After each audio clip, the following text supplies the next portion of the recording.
The work of the Red Shield Defence Services today really does stem back to Fighting Mac. Fighting Mac was the first Salvation Army military chaplain to travel overseas with the Australian troops in time of war. He was definitely stated to be one of the two most recognisable men between the war.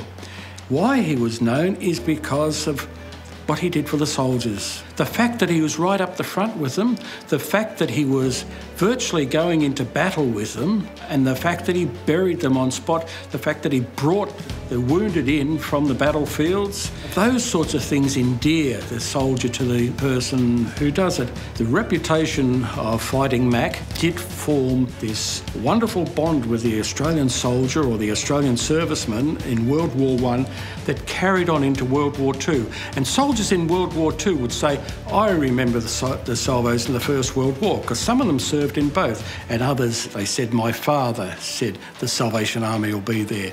And the Salvation Army was there. Over 300 Salvation Army Red Shield representatives looked after the troops right across everywhere the Australian soldier was fighting in World War II. The Salvation Army's Red Shield Defence Services today is as much a part of the establishment as the military's combat arms and support services.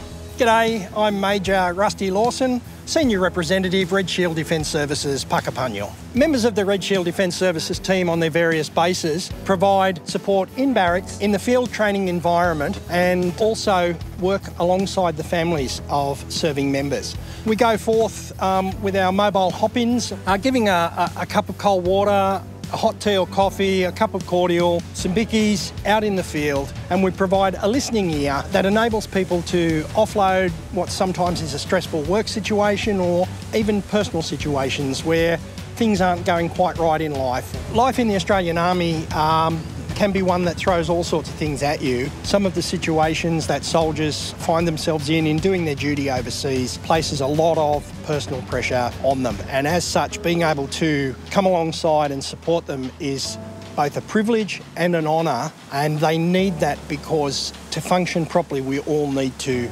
debrief and unburden sometimes. The Red Shield Defence Services team is enabled to minister alongside the Australian Army, thanks to those who served before, those in the First World War and the Second World War who went forth and ministered in Christ's name to support the men and women as they went off to war and in the battlefield. We're here because of those who have gone before, and what we do today hopefully keeps the door open to further support in the future.